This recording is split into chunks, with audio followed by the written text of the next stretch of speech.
게다가 유럽이나 나토가 평소에 K방산 등 한국과 군사 협력이나 투자를 많이 해온 국가들도 아니라는 점이 문제입니다. 물론 투자 여부가 이런 사안과 직접적으로 큰 상관이 있는 것은 아닙니다. 하지만 평소에는 K방산의 시큰둥한 태도를 보이며 한국과 거리를 두다가 갑자기 이런 식으로 호르무즈의 파병에 달라고 말하는 것은 한국 입장에서 거의 불가능에 가깝다는 반응이 나올 수밖에 없습니다. 그럼에도 불구하고 유럽과 나토는 아예 이번 기회를 통해 한국을 제대로 유럽 안보 구조에 포함시키겠다는 계산을 하는 모습입니다. 여기서 유럽의 속내가 드러납니다. 유럽의 나토는 앞으로 미국을 자신들의 중심에 절대적으로 배치하지 않겠다는 선언처럼 움직이고 있습니다. 물론 트럼프 대통령의 임기가 끝나고 또 다른 대통령이 등장하면 이런 흐름이 바뀔 수도 있습니다. 하지만 미국은 한동안 동맹들에게 등을 돌리는 모습을 계속 보여줄 가능성이 큽니다. 결국 나토는 힘의 균형을 찾기 위해 미국이 아닌 제2의 공급자를 찾기 시작한 것입니다. 호르무즈에서 미국을 빼버린 동시에 나토가 찾은 나라가 공교롭게도 대한민국이라는 겁니다. 그냥 한국에 온 것이 아닙니다. 타이밍상으로 보면 미국을 나토의 중심에서 빼버리고 한국에 손을 내민 구도라는 것입니다. 미국에 버금가도록 무기를 생산할 수 있고 자신들이 만족할 만한 국가로 한국을 꼽았다는 뜻입니다. 동아시아에서 방산 협력 논의를 하는 나토라는 장면 자체가 상당히 낯선데 무려 30개국이 한꺼번에 왔습니다. 일본은 발칵 뒤집혔습니다. 애초에 일본에서는 자신들이 탈아시아, 즉 유럽연합 클래스라며 스스로 수준이 높고 아시아 수준은 아니라고 주장해왔습니다. 그런데 지금 유럽이 전부 한국에 와 있는 겁니다. 일본 입장에서는 뭔가 잘못되었다고 느낄 수밖에 없는 장면입니다. 이 장면은 그만큼 충격적인 한국의 위상을 보여준다고 할 수 있습니다. 그런데 이유는 의외로 단순합니다. 유럽은 자체 방산 생산 능력이 부족하다는 사실이 이미 잘 알려져 있습니다. 냉전이 끝난 이후 30년 동안 방산 투자를 사실상 포기한 결과입니다. 포도주 좀 마시고 관광이나 즐기면서 방산을 소홀히 한 대가가 지금 돌아오고 있는 겁니다. 반면 한국은 달랐습니다. K9 자주포는 세계 수주 1위입니다. K2 전차는 폴란드로 쏟아지고 있습니다. 그리고 100이란 드론을 96% 마감했다는 평가까지 나오고 있습니다. 나토가 한국에 온 이유가 바로 여기에 있습니다. 그런데 반전은 유럽 내부에서도 이런 한국 중심의 방산 권력 이동에 대해 상당한 반감이 존재한다는 겁니다. 특히 독일과 프랑스 등은 이러한 흐름에 상당히 반발하고 있는 것으로 나타나고 있습니다. 그런데 이번 방문에 독일이 굉장히 당황하고 있는 이유가 있습니다. 독일은 각종 전쟁 여파로 자국의 자동차 공장인 폭스바겐을 개조해 전차 공장으로 만들겠다고 했습니다. 독일의 자동차 제조업은 10년 전만 해도 세계 최고로 여겨졌습니다. 하지만 지금은 상황이 꽤 암울합니다. 따라서 독일은 자동차 산업 일부를 미래가 밝은 방산으로 연결해 새로운 성장 동력으로 삼으려 했습니다. 라인메탈을 앞세워 유럽 전차와 장갑차 시장을 장악하려고 유럽 각국을 상대로 로비도 벌였습니다. 그리고 결정적으로 독일 방산은 세이프라는 유럽 방산 금융을 추진하는 중심 역할을 했습니다. 이는 독일과 프랑스 중심의 유럽 방산 생태계를 구축하기 위한 금융 체계입니다. 심지어 캐나다조차 이번 잠수함 입찰에서 독일의 세이프 금융 도입을 고려했을 정도입니다. 캐나다는 유럽 국가도 아닌데 이 세이프 금융을 신청해 가장 먼저 승인받았습니다. 한국 방산이 가려는 곳마다 독일과 엮인 업체들이 등장해 이런 식으로 방해를 놓았던 것이죠. 또한 프랑스의 경우에는 한국 방산보다 유럽 영내 조달을 우선시하자고 마크롱 대통령이 강조했습니다. 그런데 최근 흐름은 이제 유럽 내부에서도 독일과 프랑스를 믿지 않기 시작했다는 사실을 보여주고 있습니다.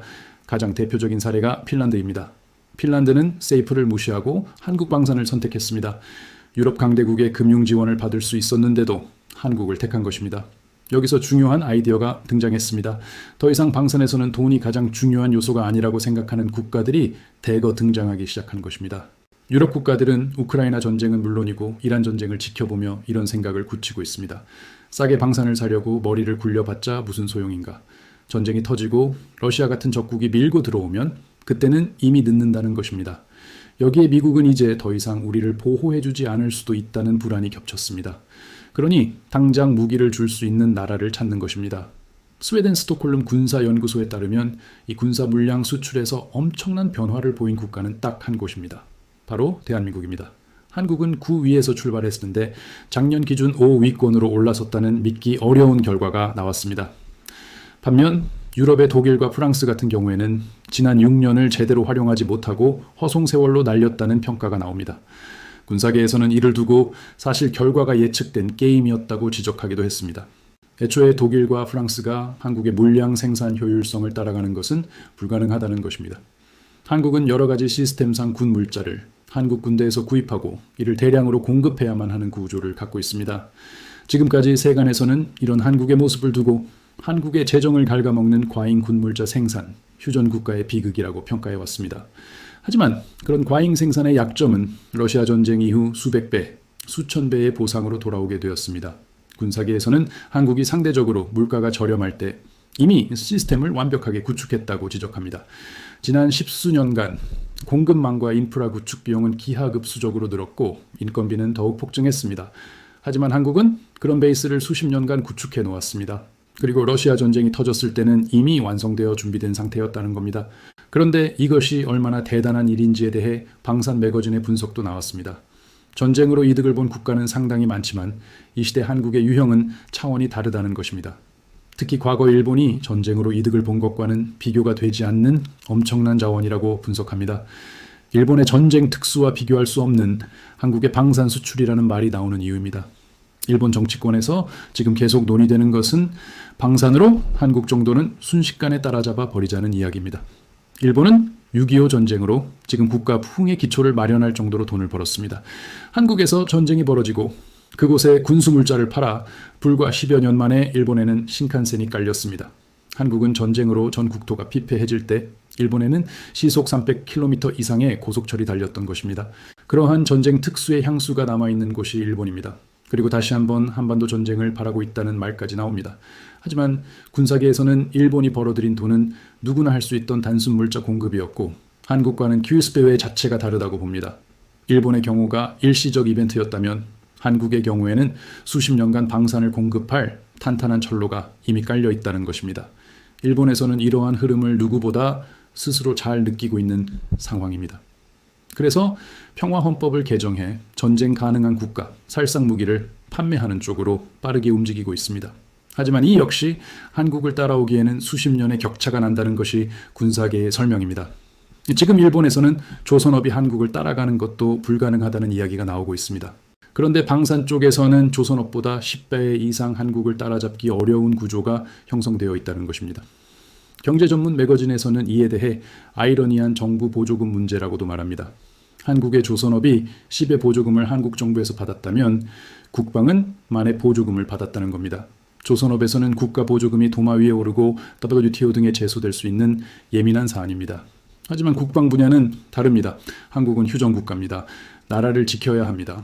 그래서 국방 분야에 막대한 지원이 들어가도 아무도 크게 신경 쓰지 않는다는 것이죠. 결국 수십 년 동안 막강한 국가 지원을 받았고 지금보다 물가가 훨씬 저렴했던 시기에 탄생한 한국 방산을 고작 몇 년 추진한다고 일본이나 유럽이 따라올 수 있겠느냐는 의견이 지배적입니다. 미국 뉴욕 매체 뉴욕타임즈는 이에 대해 한국 K2 전차가 유럽 시장을 지배하게 될 것이라고 예측했습니다. 이유는 간단합니다. 가격, 생산성, 성능이 이미 다른 나라들이 쉽게 흉내낼 수 없는 수준에 도달했기 때문이라는 것입니다. 유럽은 러시아전이 발발했을 당시 미국의 전차를 비롯한 방산 물자를 생산해 달라고 수없이 요청했습니다. 하지만 미국 매체들 사이에서는 한국에서 구입하는 것이 더 빠르다며 유럽에는 다른 선택지가 있다고 알려졌습니다. 그런데도 유럽에서 6년 전에 한국과 전적으로 손을 잡은 나라는 폴란드밖에 없었습니다. 그동안 유럽은 미국 정부가 있으니 별일 없겠지 이런 식으로 한국을 외면해 왔던 것입니다. 그러나 트럼프 정부가 들어서면서 기존 개념은 완전히 뒤집혔습니다. 유럽은 이제 미국을 배제하는 쪽으로 움직이기 시작한 것입니다. 결국 나토 30개국 대사단이 한국 방산 기업을 찾아 만찬을 하는 상황까지 왔습니다. 독일이 이끌어야 할 유럽 방산 논의가 동아시아에서 열린 것입니다. 독일 입장에서는 배가 아플 수밖에 없는 장면입니다. 독일이 더 당황한 이유도 있습니다. 이제 그나마 프리미엄으로 여겨졌던 방산 퀄리티마저 밀릴 수 있다는 신호가 나왔기 때문입니다. 한화 에어로스페이스가 개발한 차세대 자주포 K9 매크 영상이 온라인에 유출됐습니다. 트럭에 자주포를 탑재해 범용성을 높인 차륜형 자주포입니다. 이것이 공개되자 외신들의 반응은 뜨거웠습니다. 우크라이나 군사 전문 매체 디펜스 익스프레스가 이를 분석했습니다. 장전 속도 면에서 독일의 IC 언바보를 능가한다고 극찬한 것입니다. 발사 속도는 분당 약 8발 이상으로 자동화 포병의 기준점인 스웨덴 아처 시스템과 대등한 수준이라는 평가도 나왔습니다. 전문가들은 이 무기 체계가 미군이 선호하는 조건을 갖췄다고 평가합니다. 빠른 배치, 경량화 이런 조건을 갖추고 있기 때문입니다. 한화 에어로스페이스는 미국 내 자주포 생산 거점까지 구축하고 있습니다. 독일 방산의 핵심 영역인 자주포에서 한국이 앞서 나가고 있다는 신호가 나온 것입니다. 하지만 나토를 경계하는 의견도 만만치 않습니다. 이번 방문에 대한 반응은 결코 환영 일색이 아니었습니다. 댓글에서는 날카로운 목소리들이 나왔습니다. 말이 협력이지 기술 뺏으러 온 것 아니냐는 겁니다. 유럽을 믿지 말라는 반응도 있었습니다. 특히 프랑스가 기술을 빼앗으려고 안달할 것이라는 반응도 나왔습니다. 소스코드까지 포함해 한국 기술과 무기 생산력을 그대로 유럽에 이식해달라고 할 것이라는 구체적인 우려도 있었습니다. 아랍에미리트와 사우디는 돈은 무한대로 주겠지만 결국 KF-21 소스코드를 달라고 요구했습니다. 한국의 친화적인 중동 국가들도 그런데 유럽은 오죽하겠느냐는 것입니다. 이 우려는 그냥 어그로가 아닙니다. 근거가 있습니다. 캐나다를 보면 됩니다.